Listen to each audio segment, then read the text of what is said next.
Me räägime jõust, me räägime väest ja me räägime sellest, mis loeb.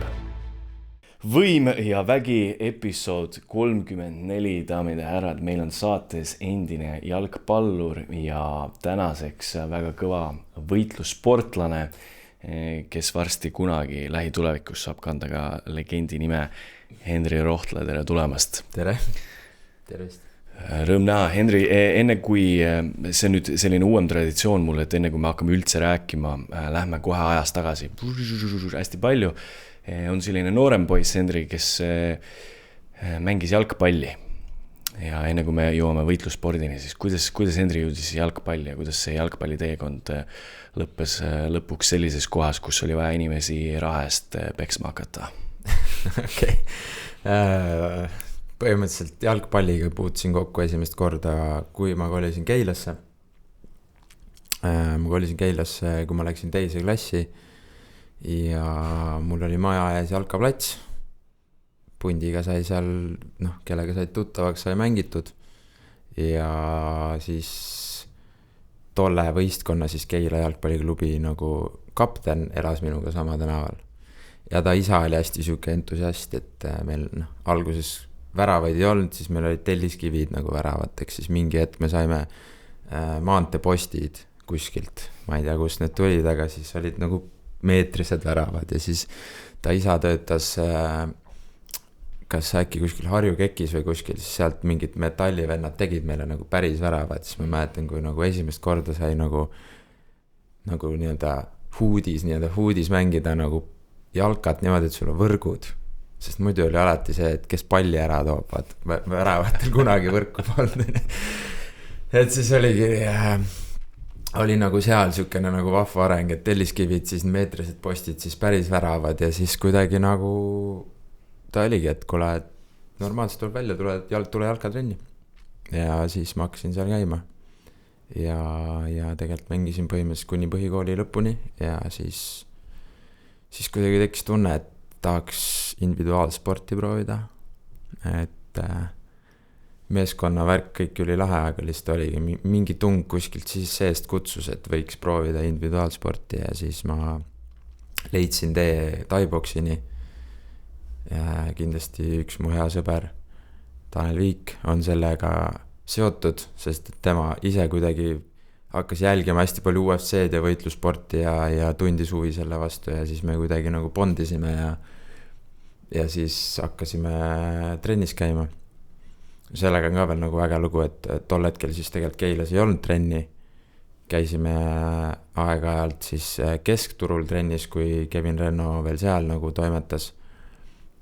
Ja siis mingi hetk siis Mirko Moiser, kes tol hetkel elas Hispaanias, tuli Keilasse ja siis me nagu surusime teda, et kuule, ta ei hakka trenni andma, et mingi koht võiks olla, et saaks nagu lähemal käia.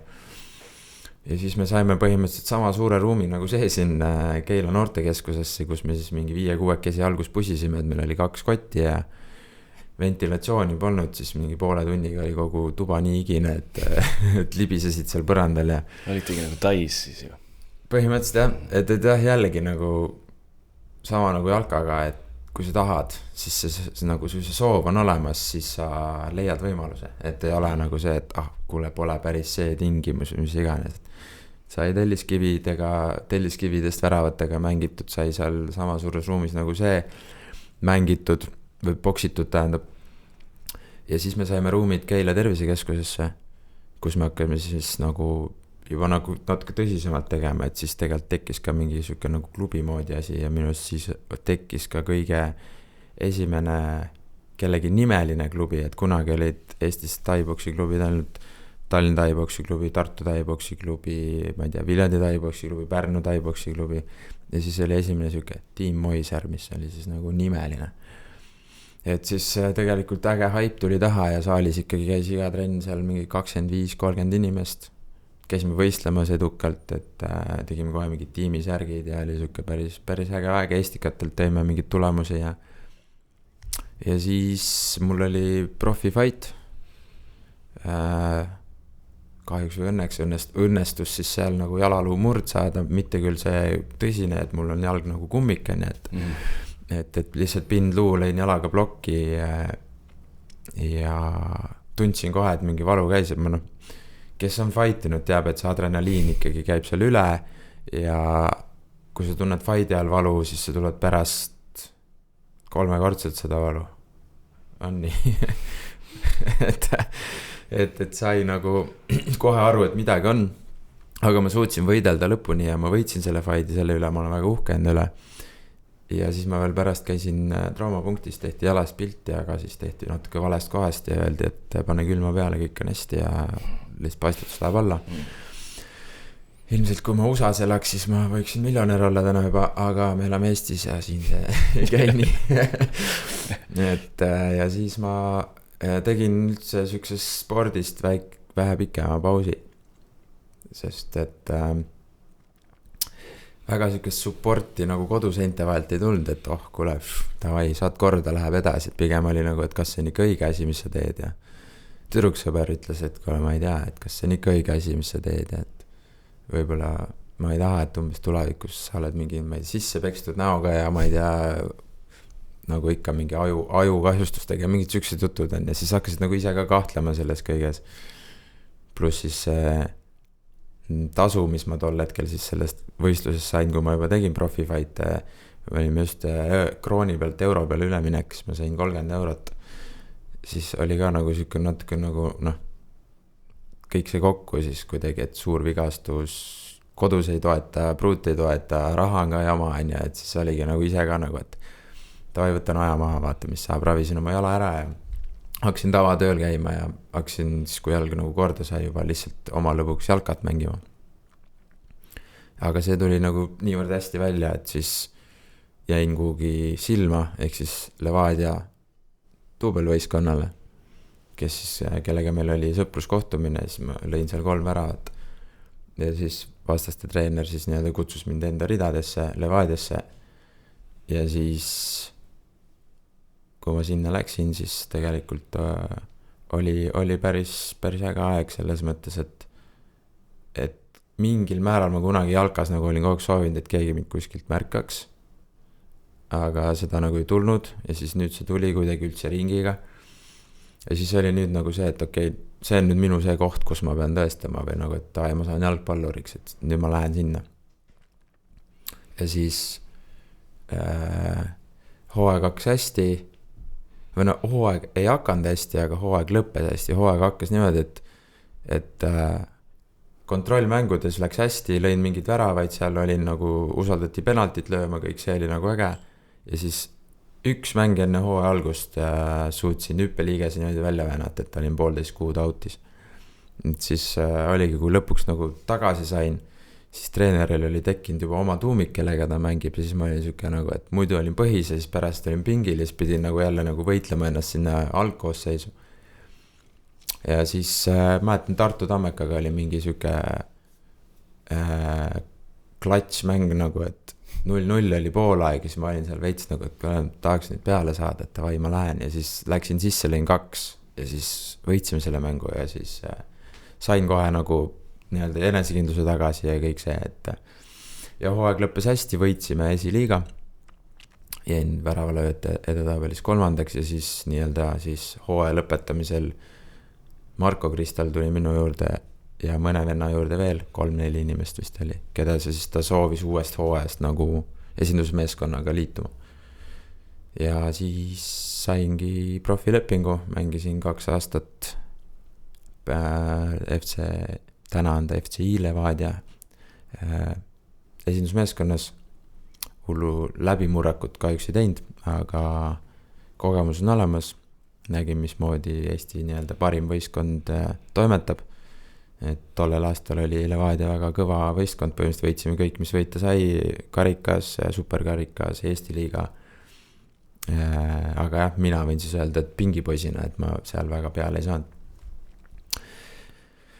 Ehk siis, kui see leping sai läbi, siis mul oli 2 varianti, et kas ma nüüd pusin kuhugi nii-öelda keskmikku meeskonda, mis iganes need tol ajal siis olid, Paide oli üks optsioon ja oleks seal võib-olla saanud veel kuhugi vaadata.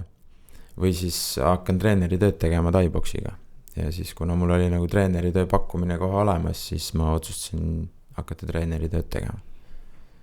Ja siis kuna ma nagu olin selles asjas sees, siis ma nagu tundsin ka, et ma võiks uuesti ka võistelda. Ja siis ma olin see, et okei, ma lähen nüüd siis uuesti proovin nagu võitlejana nagu hakkama saada. Et noh, mingi aeg oma elus ma nagu tegin sellise otsuse, et tavatööd võib teha alati, aga nagu, et kui sul on mingid oskused, skill ja sul on see spark seal nagu sees, mida sa tahad nagu teistmoodi teha, siis mine nii kaua, kuni sul on see võimalus. Et nii-öelda jah, tavatööle võib alati minna, see nagu ei kao ju meil maailmas mitte kuskilt ära, aga nagu spordis pead arvestama oma vanusega, ka mingit õnne on vaja, palju faktoreid, kuidas sa arened, kõik sellised asjad. Ja siis olingi, andsin trenne ja siis ma mingi hetk tulin Tallinnast tagasi, ma andsin tol hetkel siis Paides 1,5 aastat trenne niimoodi, et ma esmaspäeval läksin, neljapäeval tulin, esmaspäeval läksin, neljapäeval tulin, sõitsin sinna tagasi, siis sai veits kopp ette kogu sellest seiklemisest ja siis ma helistasin mingi hetk, siis hakkasin Tallinnas toimetama, siis ma helistasin mingi hetk Kevin Rennole, et kas tal oleks mulle pakkuda mingeid treeninguvõimalusi ja siis tol hetkel siis just ehitati Pirni tänavale uut saali, kus siis tal põhimõtteliselt on 3 nii-öelda saali osa, kus hakkavad kõik nagu grupitrennid pihta ja siis seal sain tööd ja siis kuna ma olin jälle selles asjas nagu rohkem nagu sees, siis ma tundsingi, et läbi selle on mul võimalik nagu saada eratrenni inimesi ja kui ma nagu võistlen ja olen aktiivne, siis mul on nagu veel rohkem seda kreditit nagu, et inimesed näevad, et okei, päris ägedalt paneb ja siis järelikult on tema juures nagu hea ka eratrennis käia. Ja siis kuidagi selle nagu ehitasingi niimoodi üles, et hakkasin võistlema, trenne andma ja siis põhimõtteliselt oleme jõudnud tänasesse. Äge, võimas. Kaua mul läks? 15 minti. Ükskõik kui kaua, see oli väga, väga äge kokkuvõtta oma teekonnast tänasesse, jah. Kas päris nagu võitleja peabki alustama kuskil keldris? Ma ei tea, kui me vaatame mingit ägedaid imelugusi, siis põhimõtteliselt kõik vennad tavaliselt, ma ei tea, mis see väljend oli, et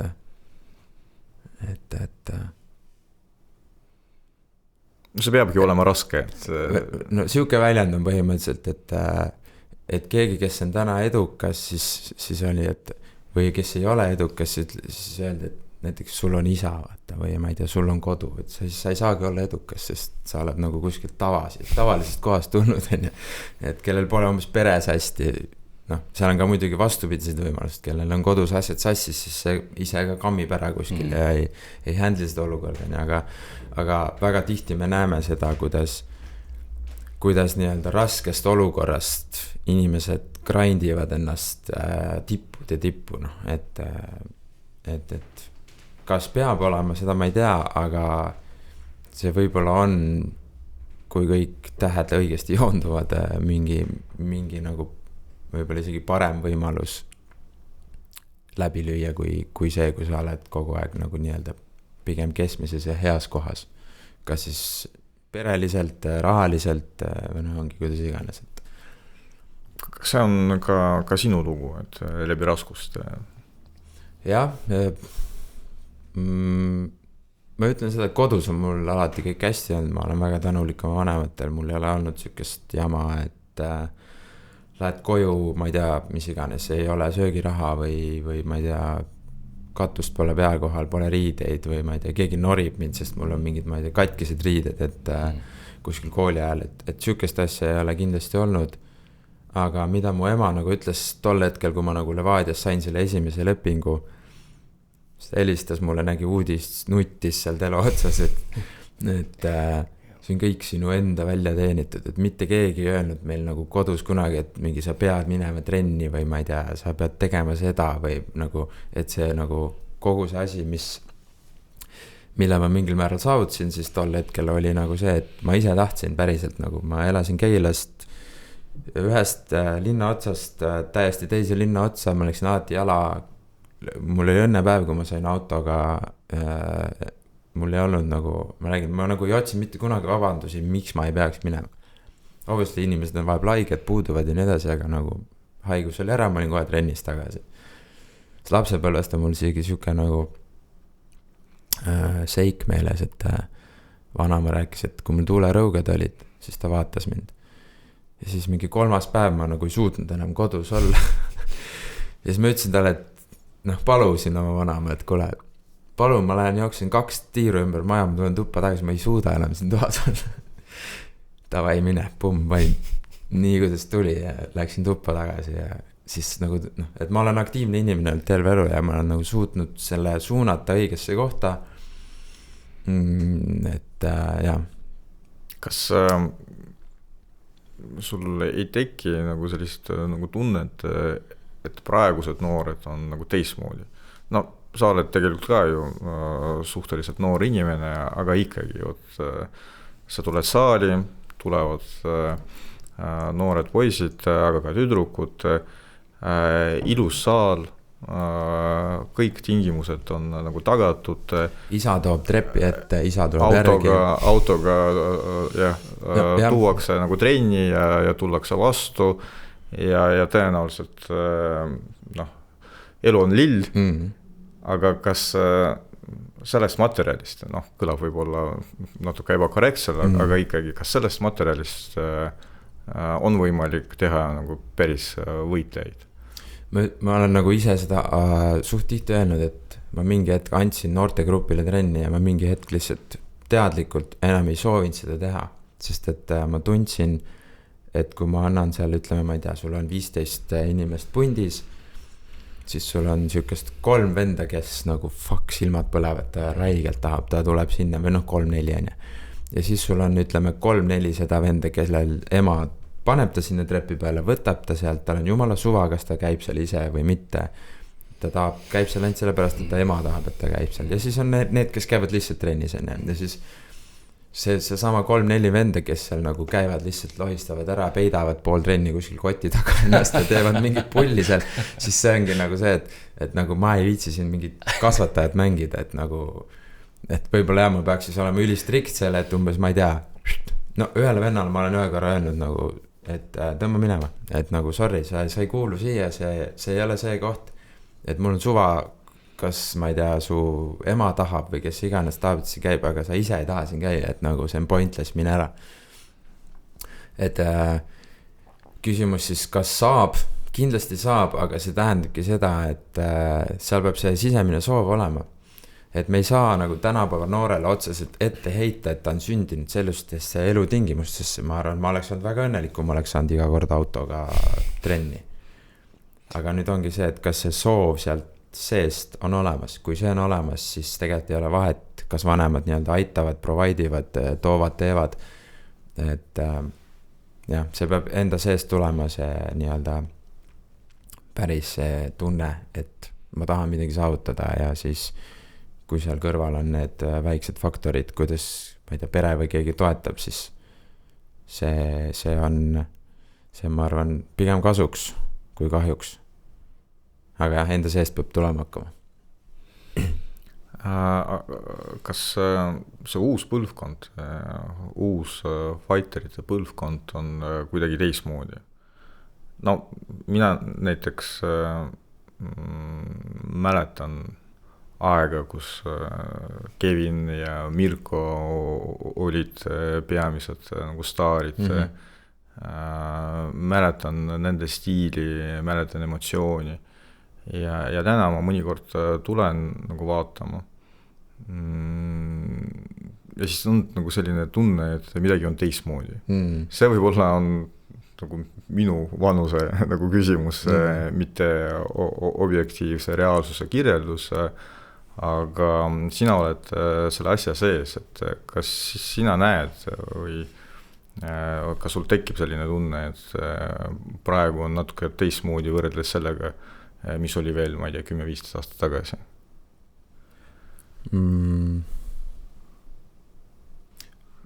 Ma arvan, et on. Ma arvan, et elu ongi veits pehmem täna. Kuidagi nagu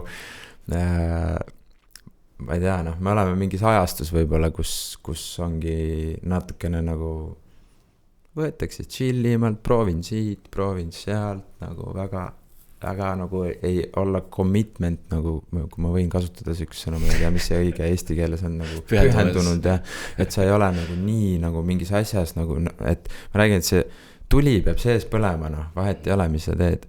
Et noh, mul on ka mingid vennad, ma annan näiteks saalis ära trenni, samal ajal on seal grupitrenn, kus on tegelikult väga, väga andekad, väga tublid noored sportlased, mingid 15-16 hakkavad 17-18 saama ja siis ma lähen sinna kõrvale, küsin, et nagu, kas sa pingutad ka praegu, sa teed lihtsalt trenni ära, sellepärast, et see oleks nagu, me ei teinud kunagi niimoodi trenni, me läks trennist ära niimoodi, kott lohises järgina, lähed ära, sa oled väsinud, sa oled andnud endast, noh, kas nüüd kõik, aga nagu ikkagi pingutad. See veits võib kõlada jälle see, et meie omal ajal on ja ma ei taha nagu, ma ei taha olla see vend, aga kui kunagi nagu räägiti, et meie omal ajal, siis ma olin ka nagu naersid selle üle, et te tulete siin jälle rääkima, kuidas teie omal ajal on ja aga ma täna mõistan seda, sest ma olen nüüd elanud seda nagu elu 15 aastat pluss on ja et siis ongi nagu ma ütlesin selle samale ühele kutile, et kui oled pingutad ka nüüd ja siis ta hakkas lööma, siis ma ütlen, näed, vaata, miks kogu aeg nii ei tee, miks sa kogu aeg ei tee seda ühte raundi, kus sul see pingutuse hetk on, pane ja kui sul on paus, siis puhkad, kui sul on joogipaus, siis sa teed seda joogipausi, kui sul on see sparring, see ei tähenda, et sa pead seal lolliks minema ja ma ei tea, kellegi hakkama vigastusi tekitama, aga ole nagu more focused, ole rohkem kohal, ole teravam, nagu kõik siuksed asjad. Kas tasapisi juba tekib selline tunne, et vanus tuleb peale? Veits ikka jah, et esimesed hallid karvad ja põlved on haiged ja voodist välja saamine on tänu siis põlvevigastustele ikkagi ka natuke kangem hommikuti. Aga vaimselt? Vaimselt ma ikkagi, ma arvan, olen üsna terav, et aga kas on kuidagi teistmoodi võrreldes sellega, mis oli, ma ei tea, 10-15 aastat tagasi? Vaimselt? Yeah. Ma arvan, siis oligi nagu nii-öelda palju suvam oli paljudest asjadest. Täna oled jõudnud võib-olla sinna ikka, kus noh, ma esiteks juba vastutan kellegi teise eest, pere näol siis mul on omad kohustused 10-15 aastat tagasi, ma ei tea, enne kui ma seal jalkalepingu sain, ma elasin veel vanematega pigem natuke kauem isegi, kui võib-olla võiks või peaks, samas ma ei tea, kes ütleb, kus see piir on. Et oli siuksed nagu vähem kohustusi, mis siis võib-olla seda alateadvust ja seda nagu sisemaailma nii palju nagu võib-olla ei ajanud pingule, et chillisid sõpradega, käisid trennis ära, käisid oma tegid mingid tööotsi, natuke raha oli kogu aeg. Et täna on ikkagi jah, teine maailm, vastutad kellegi teise eest ja iseenda eest. Muidu mina terve elu elasin vanematega, et noh, mina elasin vanematega ja pärast vanemad elasid minuga nii kaua kui aga no see on ka traditsioon. Ma küsin vastu, kas see on siis nagu noh, tänapäeva ühiskonnas, et lõpetad kooli ära, siis lähed oma elu, et nagu kas sa näed, et sellel on nagu see, et see peab nii olema või kui sul on nagu peresises sobib see või kuidas sina näed? No see on võib-olla natuke traditsioonide küsimus, et noh, minu kultuuris, et see on nagu normaalsus. Et korealastel vanemad peavadki elama ikkagi lastega. Et noh, ehk siis elad vanematega, pärast vanemad elavad sinuga. Aga mul on natuke teistmoodi küsimus. Kas ja kui palju, no kas ma arvan, ma tean vastust, aga kui palju ja mis viisil jalgpalli kogemus aitab sind nii treeneritöös, aga ka sportlase karjääris?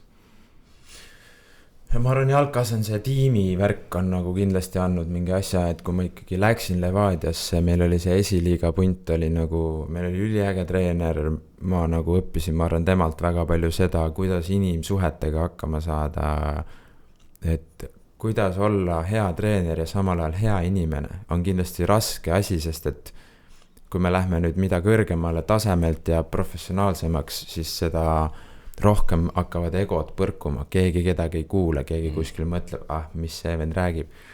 Aga nüüd samal ajal, kui sa tahad olla hea inimene, siis sul ei ole võib-olla nii palju autoriteeti, sest et ta on niikuinii veits pehmes, teeme silma, vaata, mingi siuke vaip. Et ma olen kindlasti sealt seda õppinud, aga just see meeskondlik värk, kuidas sa ühiselt suudad mingeid asju saavutada, seda ma olen teinud, see oli äge.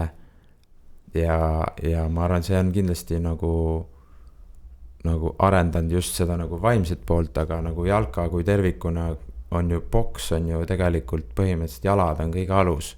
On see tavaline boks, kickboks, taiboks ja ma usun, ma ei ole taekwondood niimoodi teinud, aga ma usun ka seal ikkagi kogu see mäng käib jalgade pealt. Kui sul jalad on tugevad füüsiliselt, siis see on nagu nii-öelda vundament kogu sellele baasile. Et nad täiendavad kindlasti teineteist. Aga kas sul ei olnud kunagi sellist tunnet, et kuna jalgpalli ajalugu Eestis on palju pikem kui taiboksi ajalugu, seega kompetents, kogemused ja ka selle treeningusüsteemi ülesehitamine on professionaalsem. Ehk siis et kui sa käisid sportlasena jalgpalli treeningutel, siis see treening oli nagu süsteemsem, oli nagu läbimõeldud, rääkimata sellest, et oli tsüklid paika pandud, treeningute tsüklid ja kui sa alustasid nagu taiboksiga, siis see oli natuke selline, tuled koti ette ja peksad nagu. No ütleme täitsa nagu niimoodi me ütleks, aga jah, kindlasti selles suhtes on teil õigus, et see on nagu üks on oluliselt pikema ajalooga, aga mind võib-olla just paeluski see, et see on uus asi ja seda võib-olla nagu sa saad nagu, sul on kogu aeg midagi uut nagu, et jalkas on nagu mingi asi on juba tehtud, mingi asi on juba aru saama, aga siis nagu seal oli just see, et vaatad jälle kuskilt netist tuleb mingi uus asi, vaatad, kuidas need teavad, kuidas need taikad seal löövad, kuidas Hollandis tehakse, jälgid natuke neid asju, proovid trennis, et nagu eks ta oli selline katsetamine ja see tundus kõik nagu põnev. Et ma arvan, et täna kindlasti tehakse neid asju süsteemsemalt ka siis nii-öelda alates siis noortest, et on mingid kindlad arusaamad, mis asjad toimivad, kuidas neid on vaja teha. Ja ma arvan, et see on olnud pigem nagu siuke orgaaniline ja hea protsess, et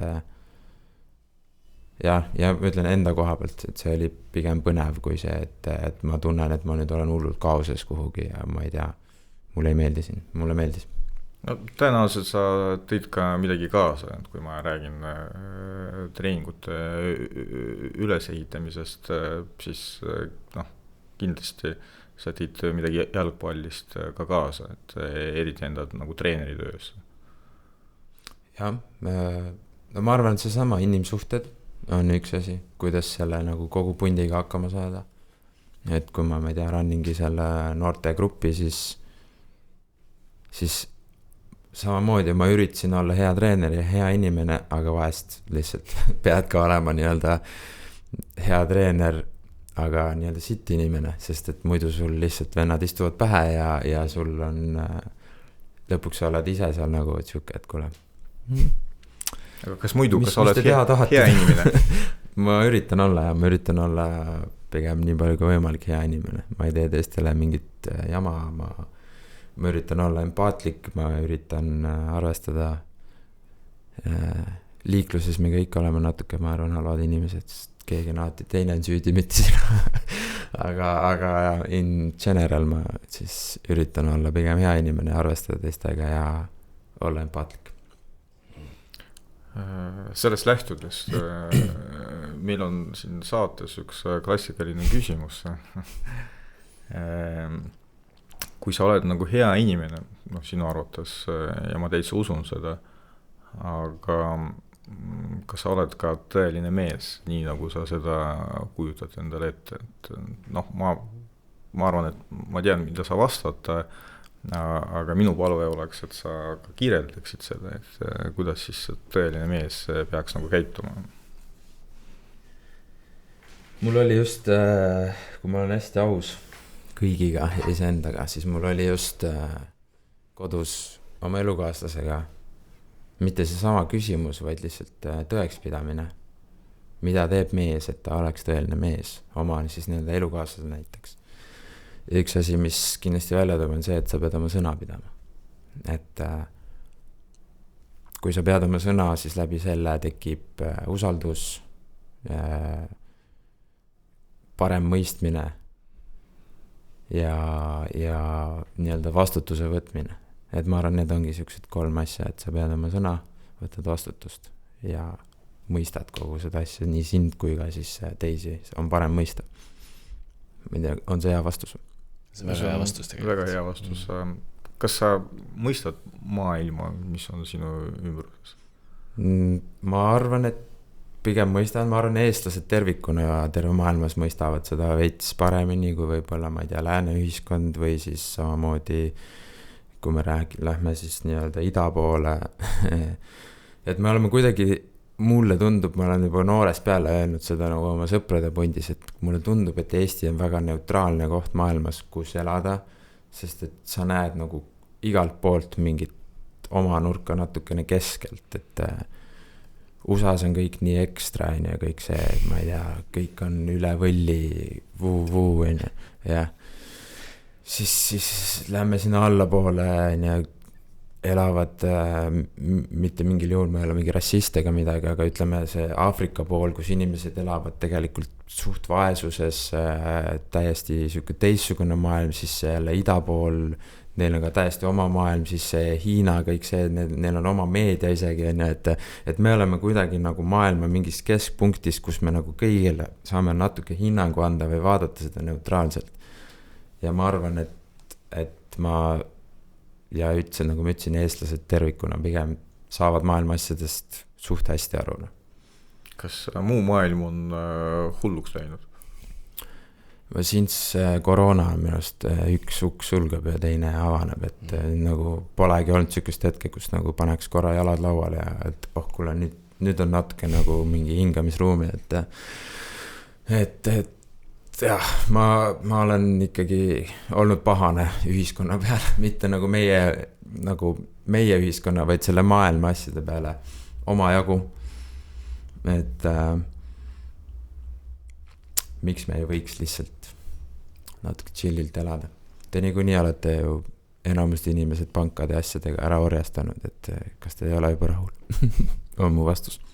Kas sa oled pigem optimist või? Ma pigem olen optimist, aga seda surutakse väga tugevalt kinni, ma arvan, ongi nende üks draama teise järel asjadega, et kui sul kogu aeg jalg kõril on, siis nagu järjest hakkab tekkima see tunne, et vist mingi hetk võiks nagu loobuda sellest toreda elu lootusest. Aga me ei loobu. Aga mis igapäevaselt annab sulle nagu jõudu ja motivatsiooni? Oma pere, ma arvan. Laps kindlasti.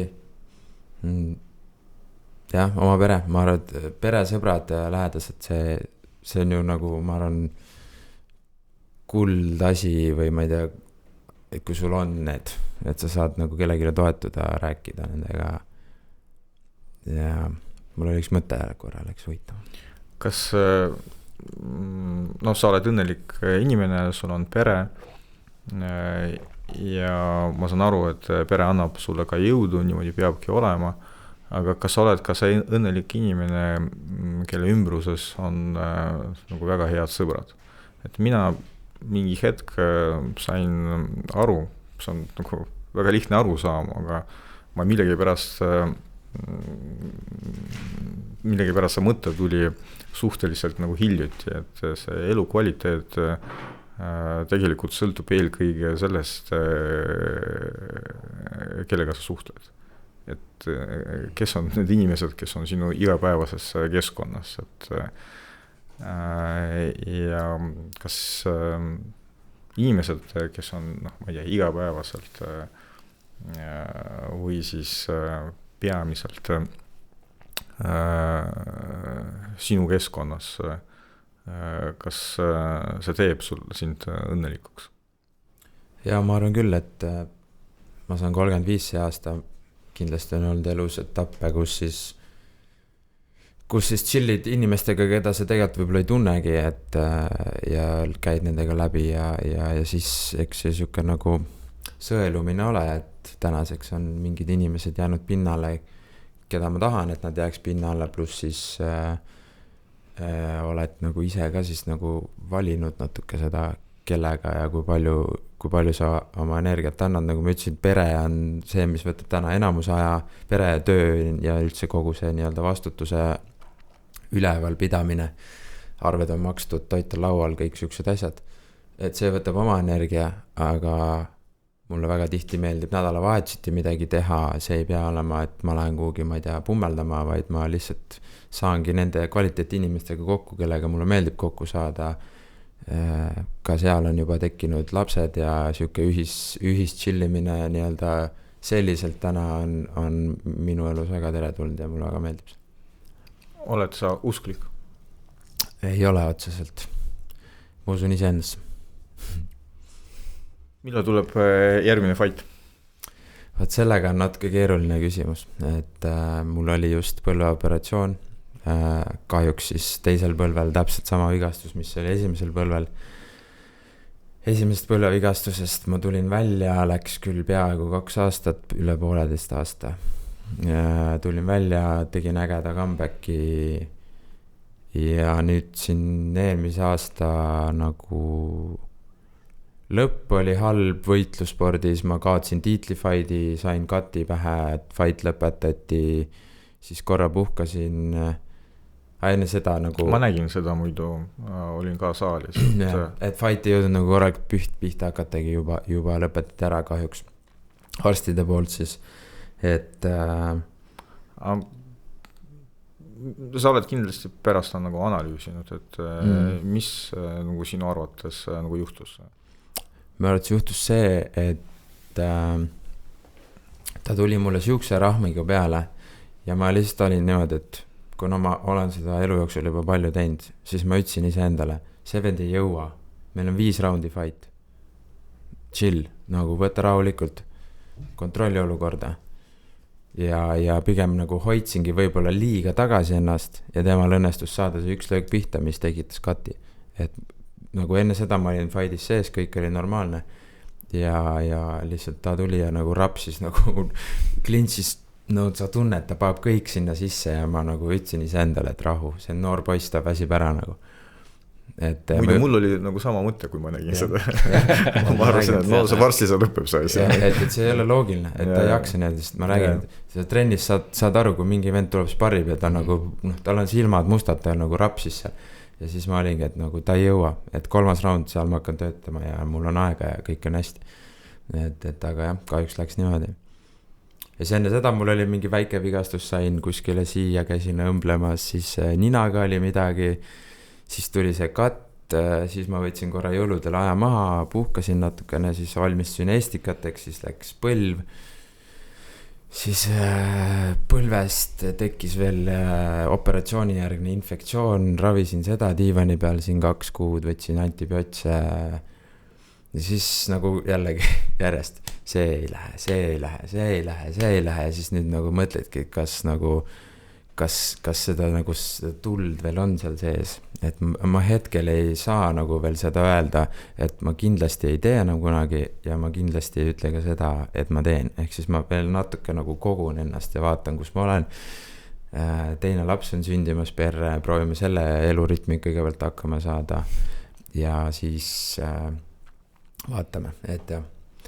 Et ma arvan, et see ongi selline tihti küsimus iseendale, et kas see, et midagi läheb valesti ja niimoodi et järjest, kas see tähendab, et saatus nagu katsetab sind järjekordselt, soovib sind teha nagu tugevamaks, et pärast teeksid jällegi comebacki või vastupidi, et saatus annab signaali, et no täpselt, aga siin ongi nüüd on kõik ja seda kunagi ei tea ja ma olen nii palju seal ju, ma räägin, kui sul põlveoperatsioon on ära, sa oled kodus diivani peal, sa oled põhimõtteliselt diivani kaunistus, mul elukaaslane, palun too seda, tee seda, ma käin vetsus põhimõtteliselt lohistad oma jalga sinna kohale, on ju. Sa oled nagu nii abitu sellel hetkel ja sul on nagu nii palju aega mõelda nendele asjadele ja siis sa oledki nagu, et ma nagu hakkasin juba mõtlema, et ma olen kellelegi midagi halba teinud, et millega ma selle ära olen teeninud, nagu, et kuidas mul üks asi järjest, see asi. Ja siis nagu paratamatult ju inimese kõige suurem nii-öelda vaenlane on ta iseendane. Et siis hakkadki ketrama, et mida ma siis nii valesti olen teinud või kus see nagu see, mis siin toimub nagu. Et aga ma ei ole tänaseni nagu järelduseni jõudnud sellest, et kas nüüd nagu, ma ei tea, et millega ma siis selle nii-öelda pasarahe nii-öelda järjest nagu ära olen teeninud. Ja sellest ma ütlengi, et nagu ma hetkel ei ütle nagu, et ma ei ole kindlasti retired ja ma ei ütle kindlasti, et meil on uuesti fighting. Aga igal juhul, kui midagi juhtub sinu elus, siis seda millegi pärast on nagu vaja. Ja kui tekib see küsimus, et miks minuga see asi juhtub, aga võib-olla see vastus tuleb 10 aasta pärast või elu lõpus ja siis saad aru, et elu andis sulle nii palju kogemusi ja valusad kogemused on kõige efektiivsemad tavaliselt. Kui sa muidugi teed nagu järeldusi ja kui sa ei murdu, et seda ka. Aga et me ei saa kunagi seda vastust kohe ju. Et me tahaks väga, aga tavaliselt nagu ütlesite, siis see võtab oma aja ja võib tulla täiesti suvalisel hetkel kuskil autoroolis. Et eelmine kord, kui mul põlvevigastuse ära tegime, või mitte ära tegime, mul juhtus see, siis ma olin samamoodi, et ma hakkasin nagu mõtlema selle peale, et mis saab siis, kui ma ei saa enam anda trenne või ma ei tea, teha seda sellisena, nagu ma teen täna. Ja siis tegelikult täiesti nagu null koha pealt, ma käisin kuskil hingamisrännakul, mul üks hea sõber korraldab selliseid asju. Ja siis ta küsis enne seda, et mis on teie tänane taotlus, kui te siia tulete, mida te taotlete selle hingamisrännakuga. Ja siis ma ütlesin, et ma tahaks hakata podcasti tegema võitlusspordist ja leida enda kõrval inimest, kellega koos seda teha. Ja siis tegelikult 3 kuud hiljem see nagu sündis, et kas nüüd täpselt see asi oli ainuke asi, mis selle nagu nüüd niimoodi ellu lõi, kindlasti sellel on oma osa, aga et mingid asjad hakkavad toimuma, see on täpselt see sama, et nagu meil maailmas, et üks uks läheb kinni, siis teine tuleb lahti, meil maailmas on ainult mingit jama tulnud lahti, aga võib ka tulla uusi uksi, mis loovad häid võimalusi ja toredaid asju. Mida see podcast sulle annab? Kuidas ma ütlen? Kuidagi hea koht, kus lihtsalt sellest rääkida, sest see köidab niikuinii. Et hästi tihti oli seda, et vaatad mingid võitlusspordi üritusi, mis iganes see on siis, ma ei tea, UFC, Glory, One Championship, elad kellegile kaasa. Ja siis kuskil Messengeri chatis, äkki see mingid võimalused, räägid nagu lahti sealt niimoodi trükkides niimoodi. Ja siis sa oled nagu, et tahaks niimoodi laua taga istuda ja lihtsalt rääkida sellest. Ja kui sul on veel head inimesed, kellega koos seda teha, siis nagu tekkiski, et see ei ole nagu siukene, et ma ei tea, rahaline projekt, see on passion projekt, seda me teeme lihtsalt sellepärast, et meile meeldib seda teha ja ma arvan, me oleme päris ägeda arengu teinud, siis lisaks ka sellele, et meil siin just nädalavahetusel käis mitmekordne maailmameister Eestis andmas seminari, et kogu selle nii-öelda võitlusspordi hüvanguks ja arenguks me teeme seda, ma arvan. Kas sul on missioonitunne ka? Jah, ma arvan, sellega ongi, et anda noortele siis jälle nii palju kui võimalik kätte ja just neile, kellel see leek sees on, et nemad saavad sellest kindlasti juurde, et mis iganes väikene tükike sellest kõigest, siis see annab juurde. Ma ei tea, et mul on tegelikult veel palju küsimusi. Henriga võiks istuda 4 tundi siin. Meil on aega veel või? Natukene vist on. Sa jälgid igasuguseid võitlusspordi üritusi.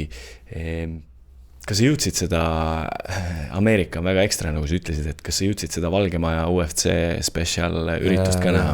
Mul just oli niimoodi, et ma teen tavaliselt niimoodi, mis on väga hea trikk minu jaoks. Et üldjuhul need kaardid on meie jaoks öösel, ma ei tea, 4 hakkab kell, ma ei tea, 7-8 või ma ei tea, mis iganes aeg see hommikul on see nii-öelda main event. Aga normaalne inimene magab sellel ajal siinpool maakera, et ma teen tavaliselt niimoodi, et ma ei pane hommikul endal netti sisse ja siis ma lähen võtan oma Go3, istun maha, hakkan vaatama. Ma saan kõik pausid välja kerida sealt, aga ma nagu näen fighti sellel nagu ta on. Sa lähed üldjuhul, vaatad seda highlight'i, siis sa ei saa tegelikult tervest fight'ist aru nagu. No, et siis ma nagu tegin samamoodi, et ma ei pannud netti sisse, läksin, vaatasin järjest ära, ütleme 4 fighti, mis mind seal ennast kõige rohkem nagu huvitas, et ei no väga kõva, selles mõttes ikkagi ma ei tea, tehke järgi, et just tehti seal Giza püramiidi juures see tavaboksi mats, mis oli ka väga historik ja siis nüüd tehti White House'is, et Orm Oja kirjutas selle peale, et teeme Kadrioru Lossihoovis ka mingi ürituse Riigikogus Kadrioru Lossihoov, eks tegelikult küll siuke päris siuke mastaapne koht, kus väike puur püsti panna. Kadrioru Brawl. Kas siuke see oleks üldse reaalne või? Eestis korral? No meil ilmaga niikuinii ei joppaks, aga võib-olla poliitikasse tahad tulla ja siis saab nagu korraldada. Peab kellegi ära rääkima. Aga Hendri, sinu sees on hästi palju, nagu mainisime, võiks tegelikult ju 4 tundi rääkida, paraku meil nii palju vist aega täna ei ole. Et kõigil on vaja siin enda asju teha. Küll aga, kui su sees on ikkagi selline tugev hääl ja selline Hendri sõnum, mis siin sees põleb ja mida sa tegelikult tahaksid nagu kas igapäevaselt või üsna tihti ikkagi välja tuua, siis see mikker siin on sinu oma, see kaamera kuulub seal sinule ja silmad lähevad inimestel hinge, nii et kui sul on midagi neile öelda, ükskõik mis asi see on, siis lava on sinu oma. Enne mul läks mõte ära ja mul tuli see meelde vahepeal siuke mõte, et hästi tihti me laseme ennast rohkem üle kui teisi. Ma toon näite. Kui mul on hommikul eile õhtul leppisime kokku, et lähme hommikul kell 8 jooksma. Ja kui ma hommikul ärkan kell 7:30 üles panin oma äratuse, siis ma tean, et sa ootad mind. Siis ma ei lase sind üle, me lähme koos jooksma. Aga kui ma ütlen ise endale, et ma lähen homme kell 8 jooksma ja mul 7:30 on äratus, siis ma vaatan seda hommikul. Lähen hiljem vaata või mis iganes. Et ärge laske ise ennast üle, kui te ise teate, et te teete asju valesti, siis need ongi need kohad, kus te saate ennast parandada. Et või siis leidke endale hea sõber või trennikaaslane, kellega te saate neid koos, neid asju, mida te üksteisele lubate ära teha. Et ma arvan, see ongi siuke hea lihtne sõnum siia lõppu. Super. 1-2 Max, daamid ja härrad, on see koht, kus te Hendrit ja tema ägedaid sõpru saate edasi kuulata, kui võitlus spordimaailm on midagi, mis teil on väga südamelähedane. Voim ja vagi@gmail.com on see, kuhu te võiksite meile kirjutada julgelt, kui teil on ettepanekuid ja küsimusi. Telefonid, ägedad asjad, nendega saab palju vingeid asju teha, aga trennis pigem tee trenni, ära passi seal telefonis, saad oma lollakaid reelse hiljem ka vaadata. Päeva lõpus ikkagi hoidke oma ringkond võimalikult tugev, sest see määrab ka selle, kes olete teie ise. Kõike kõige paremat teile, aitäh!